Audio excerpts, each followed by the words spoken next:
Aku nasi. Setelah dimasak, jangan simpan aku terlalu lama di kulkas. Bakteri bisa tumbuh cepat dan bikin perutmu sakit.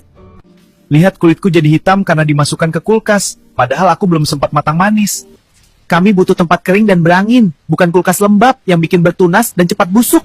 Aku sudah awet dari sananya. Masuk kulkas malah bikin aku mengkristal dan mengeras. Aku tomat, harusnya matang manis di suhu ruang. Kamu masukkan aku ke kulkas, aku jadi lembek dan rasaku hilang. Aku kentang, kalau kedinginan pati di dalam tubuhku berubah menjadi gula. Keluarkan aku dari kulkas. Minyak alamiku bisa